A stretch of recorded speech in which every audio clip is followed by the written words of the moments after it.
नमस्कार विद्यार्थी मित्रमैत्रिणींनो, SD publication या चॅनलमध्ये तुम्हा सर्वांचे स्वागत आहे। तर आजच्या व्हिडिओमध्ये आपण बघणार आहोत नोंदणी व मुद्रांक विभाग भरती 2025। तर विद्यार्थी मित्रांनो, सर्व विद्यार्थ्यांचे या परीक्षेचे हॉल तिकीट्स आलेले आहेत आणि ही परीक्षा 1 जुलै 2025 ते 8 जुलै 2025 या दरम्यान होणार आहे। तर त्यासाठी आपण आजच्या या व्हिडिओमध्ये मराठी व्याकरण संबंधित काही महत्त्वाचे प्रश्न घेणार आहोत। तर विद्यार्थी मित्रमैत्रिणींनो, त्यासाठी व्हिडिओ कुठेही स्किप न करता पूर्ण बघायचा आहे आणि जे विद्यार्थी या चॅनलवरती नवीन आहेत त्यांनी एसडी पब्लिकेशन या चॅनलला सबस्क्राइब करा आणि साइडमध्ये असलेल्या बेल आयकॉनवरती क्लिक करून ऑल नोटिफिकेशनला ॲक्टिव्ह करा, जेणेकरून मी अपलोड केलेल्या प्रत्येक व्हिडिओची नोटिफिकेशन तुमच्यापर्यंत सर्वात अगोदर येईल। चला तर वळूयात विद्यार्थी मित्रांनो आजच्या व्हिडिओतील पहिल्या प्रश्नाकडे। तर पहिला प्रश्न आहे की मराठी भाषेचे लिखाण कोणत्या लिपीत करतात? तर मराठी भाषेचे लिखाण हे देवनागरी या लिपीत करतात। विद्यार्थी मित्रांनो, लक्षात ठेवायचा आहे, महत्त्वाचा प्रश्न आहे। त्यानंतर पुढचा जो प्रश्न आहे तो म्हणजेच आपल्या तोंडावाटे निघणाऱ्या मूलध्वनींना काय म्हणतात? तर आपल्या तोंडावाटे निघणाऱ्या मूलध्वनींना वर्ण असे म्हणतात। विद्यार्थी मित्रांनो, लक्षात ठेवायचं आहे, या ठिकाणी आपण अत्यंत महत्त्वाचे मराठी व्याकरणावरील प्रश्न घेत आहोत। त्यानंतर प्रश्न क्रमांक 3 आहे की विचार व्यक्त करण्याचे साधन म्हणजेच काय? तर विचार व्यक्त करण्याचे साधन म्हणजेच भाषा होय विद्यार्थी मित्रांनो।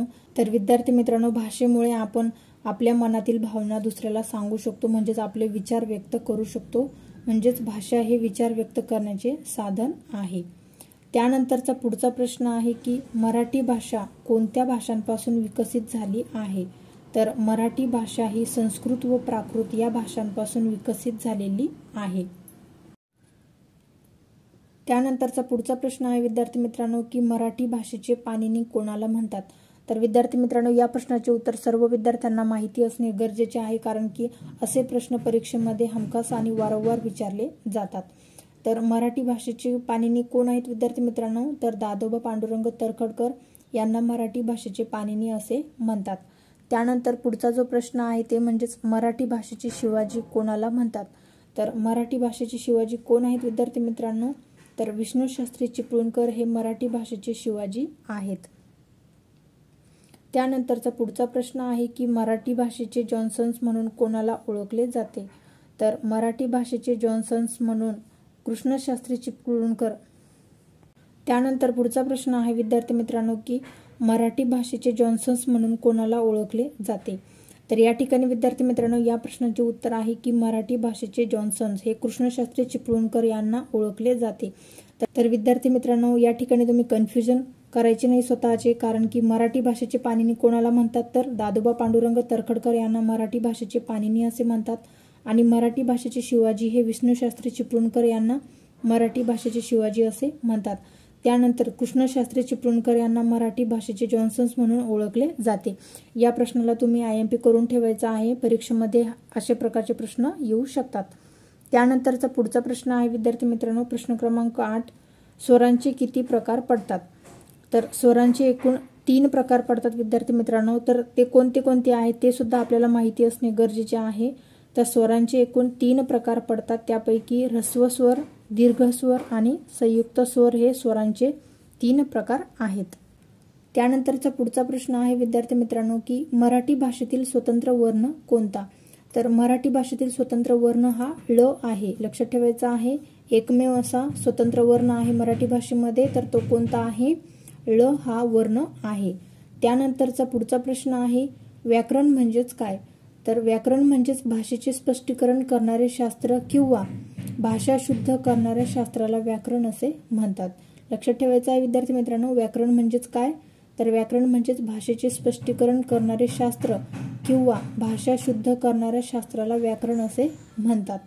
त्यानंतरचा पुढचा प्रश्न आहे विद्यार्थी मित्रांनो की देवनागरी लिपी लिहिण्याची पद्धत कशी आहे? आपण आत्ताच काय प्रश्न बघितलेला आहे की मराठी भाषा ही कोणत्या लिपीमध्ये लिहिली जाते? तर ती देवनागरी लिपीमध्ये लिहिली जाते। तर देवनागरी लिपी लिहिण्याची पद्धत कशी आहे? तर डावीकडून उजवीकडे लिहिण्याची पद्धत आहे देवनागरी लिपी। लक्षात ठेवायचा आहे, डावीकडून उजवीकडे। त्यानंतरचा पुढचा प्रश्न आहे की वाचनालय या शब्दाची संधी कशी आहे? तर वाचनालय या शब्दाची संधी ही वाचन अधिक आलय आहे। म्हणजेच काय विद्यार्थी मित्रांनो, ही दीर्घत्व संधी आहे अ अधिक आ, म्हणजेच या न मध्ये न अधिक अ, इथे अ हे स्वर आहे आणि इथे आ हे स्वर आहे. अ अधिक आ म्हणजेच काय विद्यार्थी मित्रांनो, तर आ तयार होते म्हणजेच ही दीर्घत्व संधी आहे. वाचन अधिक आलय म्हणजेच काय, तर वाचनालय. त्यानंतरचा पुढचा प्रश्न आहे संधी सोडवा. तर सदा अधिक एव, तर याची संधी काय होते विद्यार्थी मित्रांनो, तर सदैव अशी होते. म्हणजेच आ अधिक ए म्हणजेच काय विद्यार्थी मित्रांनो, तर ऐ तयार होते. या सदा मधलं हे इथे आ हे स्वर आहे आणि इथे ए हे स्वर आहे. तर या दोन्हींचे मिळून काय तयार होते विद्यार्थी मित्रांनो, तर ऐ हे तयार होते. म्हणजेच सदा अधिक एव म्हणजेच काय, तर सदैव ही संधी तयार होते. त्यानंतरचा पुढचा प्रश्न आहे विद्यार्थी मित्रांनो की दुरात्मा या शब्दातील संधीचा विग्रह करा. तर दुरात्मा ही विसर्ग संधी आहे विद्यार्थी मित्रांनो. तर या ठिकाणी दु हे इथे विसर्गाचे चिन्ह आहे अधिक आत्मा. दुरात्मा म्हणजेच काय विद्यार्थी मित्रांनो, तर दुरात्मा या शब्दाचा संधी विग्रह कसा होतो, तर दु विसर्ग अधिक आत्मा म्हणजेच दुरात्मा होय. त्यानंतरचा पुढचा प्रश्न आहे विद्यार्थी मित्रांनो की वाक अधिक मय या हा कोणत्या संधियुक्त शब्दाचा विग्रह आहे. तर वाक अधिक मय हा वाङ्मय या संधियुक्त शब्दाचा विग्रह आहे. म्हणजेच क या गटातील पाचवे जे अनुनासिक आहे न, तर हे या ठिकाणी म्हणजे ही कोणती संधी आहे विद्यार्थी मित्रांनो, तर ही अनुनासिक संधी आहे, लक्षात ठेवायचं आहे. त्यानंतरचा पुढचा जो प्रश्न आहे तो म्हणजेच मंत्रालय. तर मंत्रालय या शब्दाचा विग्रह कसा होईल विद्यार्थी मित्रांनो, तर मंत्री अधिक आलय. तसेच काय तयार होतो तो शब्द, तर मंत्रालय हा शब्द तयार होतो मंत्री अधिक आलय. त्यानंतर विद्यार्थी मित्रांनो या ठिकाणी काही IMP पॉइंट्स आहेत जे की तुम्ही लक्षात ठेवायचं आहे. स्वर संधी कशी तयार होते विद्यार्थी मित्रांनो, स्वर अधिक स्वर या ठिकाणी आपण बघितले आहे वाचन अधिक आलय. अ अधिक आ म्हणजेच काय, तर आ तयार होते. म्हणजेच स्वरसंधी केव्हा तयार होते विद्यार्थी मित्रांनो, की स्वराच्या समोर जेव्हा स्वर येते तेव्हा स्वरसंधी तयार होते. त्यानंतर व्यंजन संधी कशी तयार होते विद्यार्थी मित्रांनो, तर व्यंजनाच्या समोर एकतर व्यंजन किंवा स्वर आल्यास व्यंजन संधी तयार होते. त्यानंतर विसर्ग संधी ही विसर्ग अधिक व्यंजन किंवा स्वर या ठिकाणी आपण बघितले. म्हणजेच विसर्ग संधी कशी तयार होते, या ठिकाणी विसर्ग आहे त्यासमोर एकतर स्वर किंवा व्यंजन आल्यास विसर्ग संधी तयार होत असते. हे लक्षात ठेवायचं आहे, तुम्हाला शॉर्टकट मध्ये विचारू शकतात. तर या ठिकाणी तुम्हाला विचारू शकतात स्वर संधी म्हणजेच काय विद्यार्थी मित्रांनो, स्वर अधिक स्वर. व्यंजन संधी म्हणजेच काय, तर व्यंजन अधिक व्यंजन किंवा स्वर. त्यानंतर विसर्ग संधी म्हणजेच काय विद्यार्थी मित्रांनो, विसर्ग अधिक व्यंजन किंवा स्वर. त्यानंतरचा पुढचा प्रश्न आहे विद्यार्थी मित्रांनो, मराठीत शब्दांच्या एकूण किती जाती असतात. तर मराठीमध्ये शब्दाच्या एकूण 8 जाती असतात. तर त्या कोणत्या कोणत्या आहे विद्यार्थी मित्रांनो, नाम, सर्वनाम, विशेषण, क्रियापद, क्रियाविशेषण अव्यय, शब्दयोगी अव्यय, उभयान्वयी अव्यय आणि केवल प्रयोगी अव्यय ह्या शब्दांच्या 8 जाती आहेत. त्यापैकी लक्षात ठेवायचं आहे विद्यार्थी मित्रांनो, नाम, सर्वनाम, विशेषण आणि क्रियापद हे विकारी आहेत आणि क्रियाविशेषण अव्यय, शब्दयोगी अव्यय, उभयान्वयी अव्यय आणि केवल प्रयोगी अव्यय हे अविकारी आहेत. त्यानंतर पुढचा जो प्रश्न आहे ते म्हणजेच नामाचे किती प्रकार पडतात. तर नामाचे एकूण विद्यार्थी मित्रांनो 3 प्रकार पडतात. एक म्हणजे सामान्य नाम, विशेष नाम आणि भाववाचक नाम हे नामाचे एकूण 3 प्रकार पडतात. त्यानंतर पुढचा प्रश्न आहे जळू या शब्दाचा अनेकवचनी शब्द कसा तयार होईल विद्यार्थी मित्रांनो. तर जळू या शब्दाचा अनेकवचनी शब्द हा जळवा असा तयार होतो. त्यानंतर 20 नंबरचा प्रश्न आहे की माळ या शब्दाचे अनेकवचन कोणते. तर माळ या शब्दाचे अनेकवचन माळा असे तयार होते विद्यार्थी मित्रांनो. एक माळ असेल तर तेव्हा आपण माळ म्हणतो आणि अनेक जास्त माळ असेल तर आपण त्याला माळा म्हणत असतो, अनेक माळा. त्यानंतरचा पुढचा प्रश्न आहे विद्यार्थी मित्रांनो, हंस या शब्दाचा विरुद्धलिंगी शब्द ओळखा. तर या ठिकाणी विद्यार्थी मित्रांनो हंस हा पुल्लिंगी आहे आणि हंसी हा स्त्रीलिंगी आहे. तर हंस या शब्दाचा विरुद्धलिंगी शब्द कसा तयार होईल, हंसी असा तयार होतो. त्यानंतर पुढचा जो प्रश्न आहे तो म्हणजेच खोंड या शब्दाचा विरुद्धलिंगी शब्द ओळखायचा आहे. तर खोंड या शब्दाचा विरुद्धलिंगी शब्द आहे विद्यार्थी मित्रांनो कालवड. तर या ठिकाणी लक्षात ठेवायचं आहे. त्यानंतरचा पुढचा प्रश्न आहे विद्यार्थी मित्रांनो, कवी या शब्दाचा विरुद्धलिंगी शब्द ओळखा. तर कवी या शब्दाचा विरुद्धलिंगी शब्द आहे कवयित्री. लक्षात ठेवायचा आहे कवी, कवयित्री.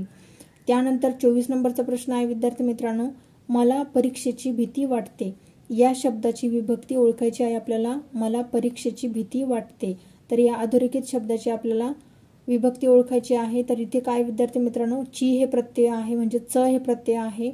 तर च हे असल्यामुळे चाचीचे हे षष्ठी विभक्ती आहे, लक्षात ठेवायचं आहे. त्यानंतरचा या व्हिडिओतील शेवटचा प्रश्न आहे विद्यार्थी मित्रांनो, पक्षी झाडावर बसला. तर पक्षी झाडावर बसला या प्रश्नाचे उत्तर काय असेल विद्यार्थी मित्रांनो, तर या ठिकाणी 4 ऑप्शन दिलेले आहेत. उभयान्वयी अव्यय, केवल प्रयोगी अव्यय, शब्दयोगी अव्यय आणि क्रियाविशेषण अव्यय. तर या 4 ऑप्शन्सपैकी या प्रश्नाचे उत्तर काय असेल विद्यार्थी मित्रांनो, या प्रश्नाचे उत्तर तुम्ही मला कमेंटमध्ये द्यायचे आहे. कारण की आता बऱ्यापैकी तुमचा सुद्धा अभ्यास झालेला असेल, परीक्षा ही जवळ आलेली आहे, त्यामुळे या प्रश्नाचे उत्तर तुम्ही नक्की कमेंटमध्ये द्यायचे आहे. तर विद्यार्थी मित्रमैत्रिणींनो, एसटी पब्लिकेशन या चॅनलवरती आपण नोंदणी व मुद्रांक विभाग भरती 2025 या परीक्षेबद्दल बरेच काही व्हिडिओ बनवलेले आहेत. भूगोल प्रश्न, त्यानंतर मराठी व्याकरण प्रश्न, त्यानंतर जीकेचे प्रश्न यावरती आपण व्हिडिओ बनवलेले आहे. त्या व्हिडिओची लिंक मी डिस्क्रिप्शन बॉक्समध्ये दिलेली आहे. ते व्हिडिओ सुद्धा तुम्ही नक्की बघा.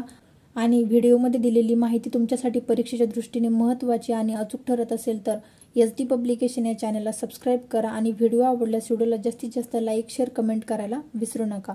आणि विद्यार्थी मित्रांनो, एसटी पब्लिकेशन या चॅनलमधील आपण पोस्टमध्ये तुमच्या सरावासाठी प्रश्न अपलोड करत असतो. तर पोस्टमध्ये दिलेले प्रश्न तुम्ही नक्की सोडवत जा विद्यार्थी मित्रांनो, जास्तीत जास्त प्रमाणामध्ये तुमचा सराव होणार आहे. चला तर विद्यार्थी मित्रांनो, भेटूयात पुढील व्हिडिओमध्ये अशाच प्रकारच्या नवनवीन माहितीसाठी.